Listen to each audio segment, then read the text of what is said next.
یا رسول اللہ موت کا فرشتہ دروازے پر ہے، اندر آنے کی اجازت چاہتا ہوں۔ ہاں، جہاں موت پوچھ کے جائے کس ہستی کو بھلایا ہے چند پونڈ کے پیچھے، جہاں موت پوچھ کے جائے آپ نے کہا آ جائے، وہ اندر آئے، السلام علیکم یا رسول اللہ، سلام پیش کرتا ہوں۔ میں نے آج تک کسی کو سلام نہیں کیا، آپ پہلی ہستی ہیں جنہیں سلام کر رہا ہوں، میں نے آج تک نہیں کسی کو سلام کیا۔ یا رسول اللہ آپ پہلی ہستی ہیں، اللہ نے کہا پوچھ کے اندر جانا، بن پوچھے نہ جانا۔ یا رسول اللہ مجھے حکم ہے کہ آپ سے پوچھوں، آپ جانا چاہیں تو میں لے جاؤں اور رہنا چاہوں تو میں چھوڑ کے واپس چلا جاؤں۔ طارق جمیل سے کوئی پوچھے، آپ سے کوئی پوچھے، پوچھا جا رہا ہے، موت پوچھ رہی کہ آؤں کہ نہ آؤں۔ تو آپ نے کہا اگر میں اجازت دے دوں تو میری جان نکالو گے؟ کہاں جی نکالوں گا۔ تو آپ نے جبریل کو دیکھا، کیا کہتے ہو کیا کہتے ہو؟ تو جبریل نے عرض کی یا رسول اللہ آپ کی ملاقات کے شوق میں۔ او میرے بھائیو بہنوں، ایسی موت مانگو اللہ سے، جب جا رہے ہیں تو اللہ خوش ہو رہا۔ ایسی موت نہ ہو جیسے بھاگا ہوا مجرم پکڑا جاتا ہے، ہتھ کڑیاں لگا کے جیل میں لے جایا جا رہا ہے۔ ایسی موت مانگو اور ایسی زندگی گزارو۔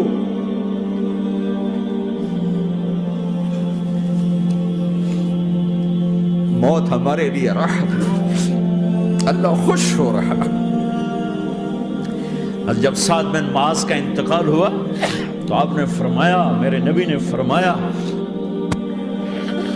سعد بن معاذ بڑے صحابہ میں، میرے نبی نے فرمایا کہ آج اللہ کا عرش خوشی سے جھوم اٹھا ہے، چونکہ وہاں تو جا رہے ہیں نا، یہاں سے نکلنا ہے، وہاں تو پہنچنا ہے، وہاں تو خوشی ہے، یہاں غم ہے۔ تو ہم نے کہا میرے نبی نے فرمایا کہ آج میرے اللہ کا عرش سعد کے پہنچنے پر خوشی میں جھوم اٹھا ہے۔ ایسی موت مانگو۔ کیا کر رہے ہو؟ کدھر جا رہے ہیں؟ اس دھوکے کے گھر، اس مچھر کے پر، اس مکڑی کے جالے، اس دکھوں کے گھر، اس غموں کی دنیا میں کیا ڈھونڈتے ہو؟ جاؤ اللہ کو ڈھونڈو، جاؤ اس کے حبیب کو ڈھونڈو، جاؤ مزے کی زندگی یہاں گزارو، مزے کی نیند قبر میں پوری کرو اور جنت میں ہمیشہ کی راحتوں کے مالک بن جاؤ۔ کہ یا رسول اللہ ملاقات کے شوق میں ہے۔ تو میرے نبی فرماتے کہ میرے حسنین کا کیا ہوگا؟ میں تو دیکھ رہا ہوں ایک زہر میں تڑپتا ہے، ایک بچوں سمیت نیزے پہ چڑھا ہوا ہے۔ ویسے بھی محرم ہمیں یاد دلاتا ہے کہ اللہ کو راضی کرنے کے لیے آخری حدوں تک پہنچنا بھی کامیابی کا صحرا گلے میں ڈالنا ہے۔ ایک نے فتح کا جھنڈا گاڑا، قیامت تک کے لیے ذلت اس کے ماتھے کا نشان بن گئی۔ ایک نے سر کٹا کے نیزے پہ چڑھایا اور قیامت تک کے لیے عزت کا صحرا گلے میں ڈال دیا۔ کیوں کہ ایک دنیا کی بازی ہارا پر اللہ کو لے کے جیت گیا، اور ایک دنیا کی بازی جیتا اور اللہ کو کھو کے ہار گیا۔ اللہ کو پا لینے کے بعد کوئی ہار نہیں، اللہ کو کھو دینے کے بعد کوئی جیت نہیں۔ اللہ کو اپنا مطلب بناؤ، اللہ کو مطلب بناؤ، اللہ کو مطلب بناؤ، اللہ کو اپنی زندگی کا مقصد بناؤ۔ ہے جبریل واپس جاؤ اور اللہ سے پوچھ کے آؤ میرے بعد میری امت کے ساتھ کیا کرے گی۔ ہائے واہ یا رسول اللہ۔ ہر کوئی اپنے بچوں کے لیے پریشان ہوتا ہے کہ میرے بچوں کا کیا بنے گا۔ آپ کہہ رہے ہیں میری امت کے ساتھ کیا کرے گا میرا اللہ؟ جاؤ اللہ سے پوچھ کے آؤ، میں پھر جواب دوں گا۔ واپس گئے، جواب آیا کہ اللہ کہہ رہے ہیں کہ ساتھ دوں گا، میرے رب کی عزت کی قسم، اور لاکھوں کروڑوں درود و سلام ہوں اس کملی والے پر۔ اگر آپ یہ سوال نہ اٹھاتے آج میں اور تم بھی بندر خنزیر ہوتے۔ بیچ میں وہ حائل ہو گئے، ان کے ہنسو ان کی دعائیں. مچھلی کھانے پر اللہ تعالیٰ نے موسیٰ علیہ السلام کی قوم کو، پورے شہر کو بندر بنا دیا. مچھلی کھانا کون سا گناہ ہے؟ اللہ نے کہا بس ہفتے کو نہیں کھانی، کھاؤ اتوار پیر منگل بدھ جمعہ جمعہ کھاؤ، ہفتہ نہیں. مگر نہیں کھائیں گے، کھایا، اللہ نے بندر بنا دیا. شراب پینا مچھلی کھانے سے بڑا گناہ ہے، اور بیچنا اس سے بھی بڑا گناہ ہے، اور نشے کی چیزیں بیچنا اس سے بھی بڑا گناہ ہے، ماں باپ کی نافرمانی اس سے بھی بڑا گناہ ہے. میرے نبی سے پوچھا گیا یا رسول اللہ قیامت کب آئے گی؟ اللہ کو پتہ ہے. کہ کوئی نشانی بتا دیں، کوئی نشانی بتا دیں. تو آپ نے فرمایا جب ماؤں کو ذلیل کیا جائے گا قیامت آ جائے. یہ تو اس کی دعائیں ہیں، بیچ میں آ کے کھڑی ہو جاتی ہیں. اللہ تعالیٰ نے کسی کو بندر بنایا، کسی کو خنزیر بنایا، کسی کو زمین میں دھسایا، کسی کو پانیوں میں بہایا، کسی کو ہواؤں سے اڑایا، کسی پر آگ کو برسایا، کسی پر بجلیوں کی چمک کو سے ان کو راکھ کیا. کب میرے رب نے کیا کچھ نہیں کیا. وَكَمْ أَهْلَكْنَا مِنَ الْقُرُونِ مِنْ بَعْدِ نُوحٍ وَكَفَى بِرَبِّكَ بِذُنُوبِ عِبَادِهِ خَبِيرًا بَصِيرًا. کیا کچھ نہیں ہوا ہمارے ساتھ، وہ کچھ کیوں نہیں ہوا کہ وہ کملی والے کی دعائیں ہیں، دعائیں ہیں، دعائیں ہیں، رونا دھونا ہے، امتی امتی. اچھا چلو یہ تو دنیا ہو گئی، آپ نے یاد رکھا. میدان معاشر میں میرے نبی نے فرمایا جب جہنم کو لایا جائے گا اور ایک چیخ مارے گی، کوئی کسی کو یاد نہیں کرے گا، سب بھول جائیں گے. ہر ایک کی زبان کے آپ نے مشہور لفظ سنا ہوگا نفسی نفسی. جب جہنم آئے گی تو ایک چیخ مارے گی، وہ کئی بلین فرشتے اس کو پکڑ کے لا رہے ہوں گے، اور وہ ان کے ہاتھوں سے نکل رہی ہوگی، اور اس کی آگ کے شعلے اور اس کا دھواں اور اس کی چیخ اور اس کی آواز. تو جب وہ قریب آئے گی تو اس کے آواز پر سارے مرد عورت زمین پر گریں گے اور سب کہیں گے یا رب نفسی نفسی، یا رب نفسی نفسی، یا رب نفسی نفسی. اللہ میری جان، میری جان، ماں نہیں، ابا نہیں، بیوی نہیں، بچے نہیں، بھائی نہیں، میری جان. چلو میں تو آپ عام لوگ ہیں، انبیاء نبی کہیں گے یا اللہ میری جان. ابراہیم خلیل جیسے کہیں گے یا اللہ میں کسی کا سوال نہیں کرتا، باپ کا بھی نہیں کرتا، میری جان. اور عیسیٰ علیہ السلام جیسی ہستی کہیں گے یا اللہ میں اپنی ماں مریم کا بھی سوال نہیں کرتا، میری جان، میری جان. عیسیٰ علیہ السلام سے لے کر آدم علیہ السلام تک نفسی نفسی. نوح علیہ السلام نفسی نفسی. یحییٰ زکریا باپ بیٹا ہیں لیکن نفسی نفسی. سلیمان داؤد باپ بیٹا ہیں لیکن نفسی نفسی. یوسف یعقوب باپ بیٹا ہیں لیکن نفسی نفسی. یعقوب و اسحاق باپ بیٹا ہیں لیکن نفسی نفسی. اسحاق ابراہیم باپ بیٹا ہیں لیکن نفسی نفسی. اسماعیل ابراہیم باپ بیٹا ہیں لیکن نفسی نفسی. یہ نبیوں کا حال ہے، میرا کیا حال ہوگا؟ لیکن اسی ہنگامے میں جب ہر مرد عورت کہے گا نفسی نفسی، ایک آواز ابھرے گی امتی امتی. ایک آواز آئے گی امتی امتی. ایک دکھ بھری، ایک درد بھری آواز آئے گی امتی امتی. سننے والے حیران ہوں گے یہ کون ہے، یہ کون ہے جو اپنے آپ کو نہیں مانگ رہا، اپنی امت کو مانگ رہا ہے، یہ کون ہے؟ جب آواز کی طرف نظریں لگیں گی، او یہ تو محمد الرسول اللہ ہے، جھولی پھیلی ہوئی ہے، ہاتھ اٹھے ہوئے، اے رب میری امت.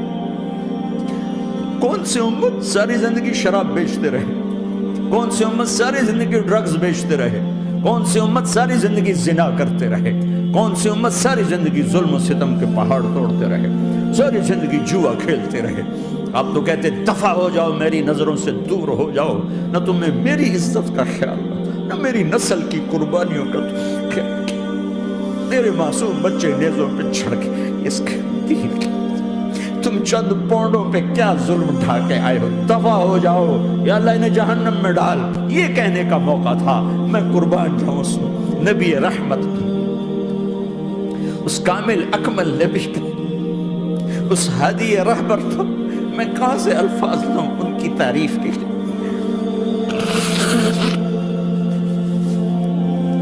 دو ہستیوں کا حق نہیں ادا کیا جا سکتا، ایک اللہ کا رسول. ہر ایک کا حق ادا ہو سکتا ہے، اللہ اور اس کے رسول کا حق نہیں ادا ہو سکتا۔ وہ کہتے ہیں یا اللہ ان کو آگ میں ڈال دے، انہوں نے نہ مجھے دیکھا، نہ میرا گھر دیکھا، نہ میرے پیٹ پہ پتھر دیکھے، نہ میرا راتوں کو تڑپنا دیکھا، نہ میرا مچلنا رونا دیکھا، نہ احد میں ٹوٹے دانت دیکھے، نہ طائف میں بکھرا خون دیکھا، نہ کربلا میں اولاد کے سر نیزوں پہ چڑھے دیکھے۔ دفعہ دور کر دے میری آنکھوں سے، میں قربان جو اس نبی رحمت پر۔ کہہ رہے ہیں یا اللہ میری امت، یا اللہ میری امت، یا اللہ میری امت، یا اللہ میری امت، نہ یہاں بھلایا نہ وہاں بھلایا۔ آپ کے لیے ممبر آئے گا، میرے حبیب بیٹھو، تو آپ کہیں گے اب مجھے خیال آئے گا اگر میں بیٹھا تو یہ مجھے لے کے جنت میں نہ چلا جائے، اور اللہ کہہ رہا بیٹھو تو میں کیا کروں گا؟ میں خود زمین پہ کھڑا رہوں گا، ممبر پہ ہاتھ رکھ دوں گا کہ اللہ تیری مان لی، میں ہاتھ رکھا ہوا ہے، لیکن میں بیٹھوں گا نہیں کہ میں اپنی امت کا آخری حساب کروا کے ہی جاؤں گا، ایسے نہیں جاؤں گا۔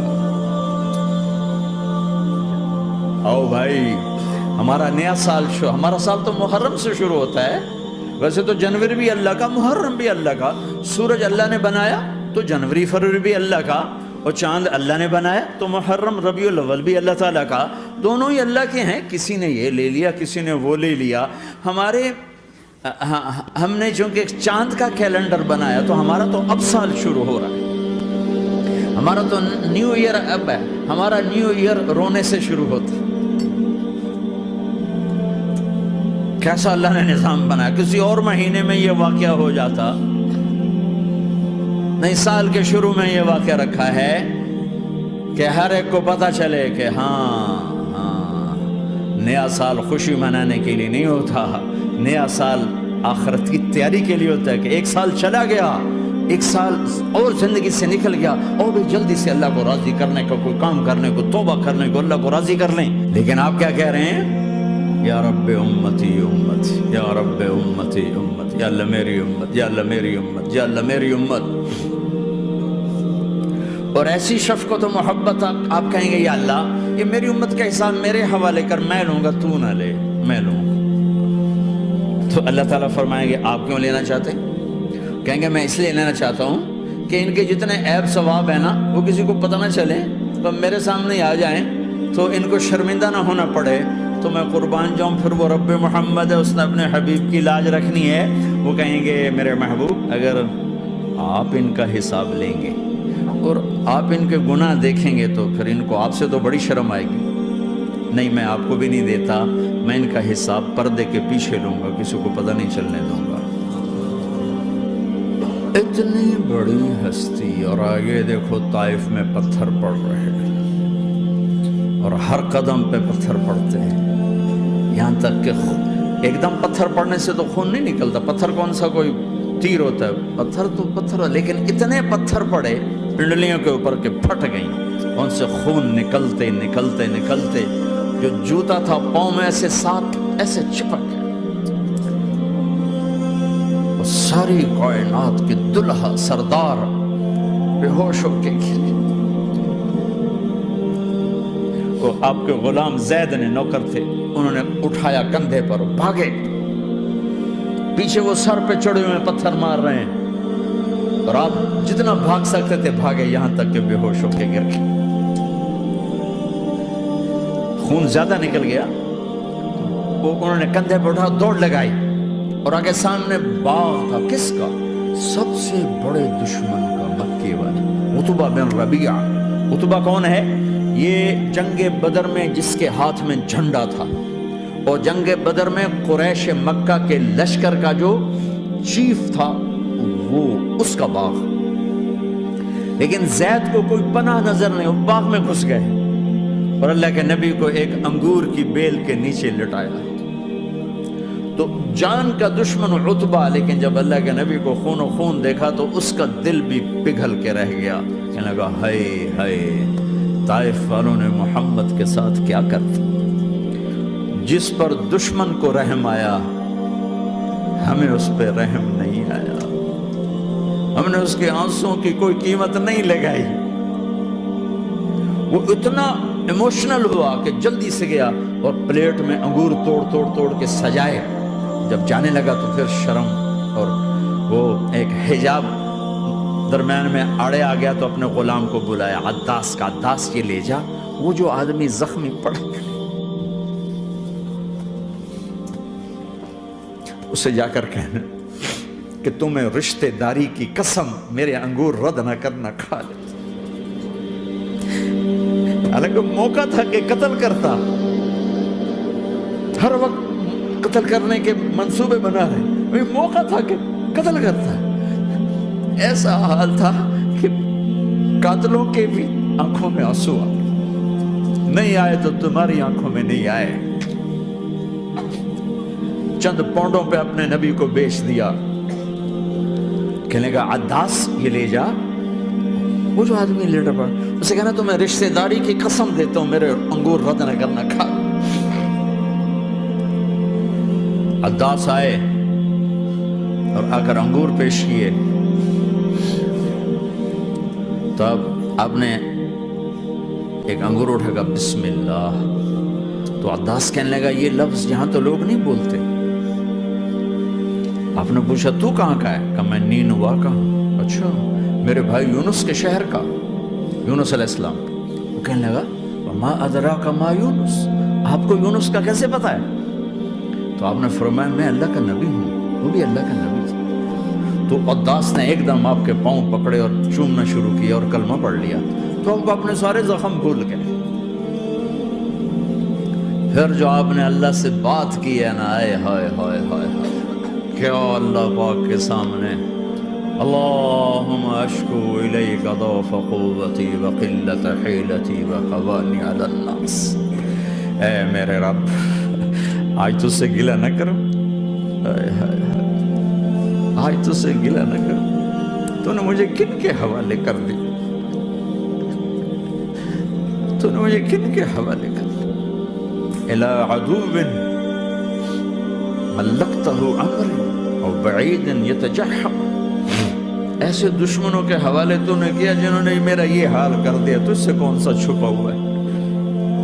ساتوں آسمان لرز گئے، عرش کانپ اٹھا، اور جبریل فرشتے کو لے کر ایک سیکنڈ کے کروڑویں حصے میں حاضر، یا رسول اللہ حکم فرمائیں اطبق علیہم الاخشبین، یہ دو پہاڑ اٹھاؤں گا اور یوں ایسے چکی کی طرح یوں کر دوں گا۔